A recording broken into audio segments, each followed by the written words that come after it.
മിഥുൻ മാനുവലിന്റെ സംവിധാനത്തിൽ Friday film ഹൗസിന്റെ ബാനറിൽ വിജയ് ബാബു പ്രൊഡ്യൂസ് ചെയ്യുന്ന നമ്മുടെ സ്വന്തം ജയസൂര്യ നായകനായിട്ടെത്തുന്ന ആട് 3 ഈ മാസം 19-ാം തീയതിയാണ് റിലീസിനെത്തുന്നത്. അപ്പോൾ ഈ ഒരു ആട് 3 സിനിമയിൽ അഭിനയിച്ചിരിക്കുന്ന പ്രധാന കഥാപാത്രങ്ങൾ ഈ ഒരു സിനിമയിൽ തങ്ങളുടെ കഥാപാത്രം അവതരിപ്പിക്കാനായിട്ട് എത്ര രൂപയാണ് തങ്ങളുടെ പ്രതിഫലമായിട്ട് വാങ്ങിയിരിക്കുന്നതെന്നാണ് നമ്മൾ ഈ ഒരു വീഡിയോയിലൂടെ പറയാനായിട്ട് പോകുന്നത്. ഈ ഒരു വീഡിയോയിലൂടെ ഫുൾ ഡീറ്റെയിൽസും നമ്മൾ എടുത്തിരിക്കുന്നത് ഈ പറയുന്ന ആട് 3യെ ബന്ധപ്പെട്ട് അപ്ഡേറ്റ്സ് ഒക്കെ കൊടുക്കുന്ന ഗൂഗിൾ സൈറ്റുകളിൽ നിന്നാണ്. അപ്പോൾ എന്തൊക്കെയാണെങ്കിലും മലയാളത്തിൽ തന്നെ ഏറ്റവും ഒരു ബിഗ് ബഡ്ജറ്റ് മൂവിയാണ് ഈ പറയുന്ന ആട് 3. അതുപോലെ തന്നെ ആടിന്റെ 1ഉം 2ഉം ഭാഗങ്ങളെ അപേക്ഷിച്ചുകൊണ്ട് ഒത്തിരി വ്യത്യാസങ്ങളോടുകൂടിയാണ് ഈ ഒരു സിനിമ ഇപ്പൊ പുറത്തിറങ്ങാനായിട്ട് പോകുന്നത്. അപ്പോൾ എന്തൊക്കെയാണെങ്കിലും ഈ മാർച്ച് 19-ാം തീയതി എല്ലാവരും ഈ ഒരു സിനിമ തിയേറ്ററുകളിൽ പോയി തന്നെ എക്സ്പീരിയൻസ് ചെയ്യാനായിട്ട് ശ്രമിക്കാം. അപ്പൊ നമുക്ക് നേരെ വീഡിയോയിലേക്ക് പോകാം. ഈ ഒരു സിനിമയിലെ പ്രധാന കഥാപാത്രങ്ങൾ എന്ന് പറയുമ്പോൾ കുറച്ചധികം പേര് വരും. കാരണം ഏകദേശം ഒരു 10-20ഓളം വരുന്ന പ്രധാന കഥാപാത്രങ്ങളുള്ള ഒരു സിനിമയാണ് ഈ പറയുന്ന ആട് 3. അതുകൊണ്ട് തന്നെ വീഡിയോ കുറച്ച് ലെങ്തി ആവാനായിട്ടുള്ള സാധ്യതയുണ്ട്. 2x ഇട്ട് കാണുന്നവർക്ക് അങ്ങനെയും കാണാം. അങ്ങനെ നമ്മുടെ ലിസ്റ്റിൽ ഞാൻ ഒന്നാമത്തെ പേര് പറയുന്നത് വിനീത് മോഹനാണ്. വിനീത് മോഹൻ ഏകദേശം 5 ലക്ഷം രൂപയാണ് ഈ ഒരു സിനിമയിൽ തന്റെ കഥാപാത്രം അവതരിപ്പിക്കാനായിട്ട് വാങ്ങിയിട്ടുള്ളത്.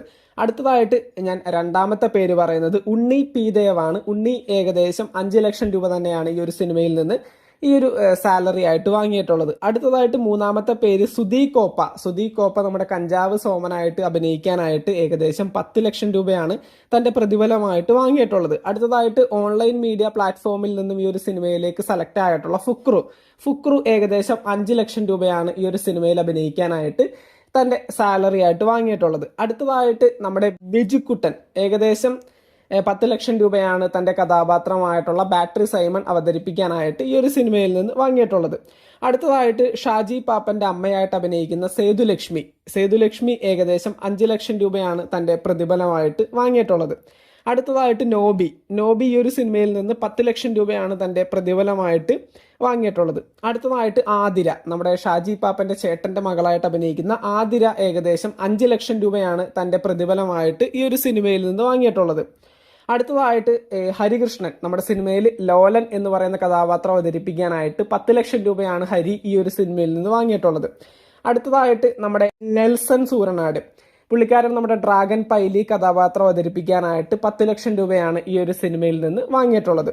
അടുത്തതായിട്ട് ഭഗത് മാനുവൽ ഏകദേശം 15 ലക്ഷം രൂപയാണ് ഈ ഒരു സിനിമയിൽ നിന്ന് തന്റെ കഥാപാത്രം അവതരിപ്പിക്കാനായിട്ട് വാങ്ങിയിട്ടുള്ളത്. അടുത്തതായിട്ട് പി ശശി കഥാപാത്രം അവതരിപ്പിക്കാനായിട്ട് നമ്മുടെ ഇന്ദ്രൻസ് ഏകദേശം 35 ലക്ഷം രൂപയാണ് തന്റെ പ്രതിഫലമായിട്ട് ഈ ഒരു സിനിമയിൽ നിന്ന് വാങ്ങിയിട്ടുള്ളത്.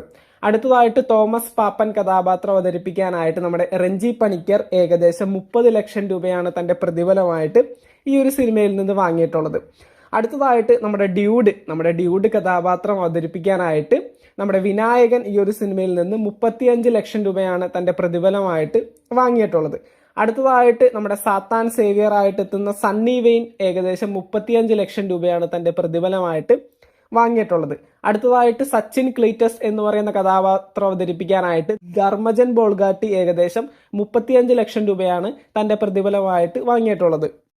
അടുത്തതായിട്ട് പറയുന്നത് സൈജു കുറുപ്പാണ്. നമ്മുടെ അറക്കൽ അബു കഥാപാത്രം അവതരിപ്പിക്കാനായിട്ട് ഏകദേശം 35 ലക്ഷം രൂപയാണ് തന്റെ പ്രതിഫലമായിട്ട് നമ്മുടെ സൈജു കുറുപ്പ് വാങ്ങിയിട്ടുള്ളത്. അടുത്തതായിട്ട് ഒന്നാമത്തെ പേര് ജയസൂര്യയാണ്. നമ്മുടെ ഷാജി പാപ്പൻ കഥാപാത്രം അവതരിപ്പിക്കാനായിട്ട് ഈ ഒരു ആട് സിനിമയുടെ 3ാം ഭാഗത്തിൽ നിന്നും 1.5 കോടി രൂപയാണ് തന്റെ പ്രതിഫലമായിട്ട് ജയസൂര്യ വാങ്ങിയിട്ടുള്ളത്.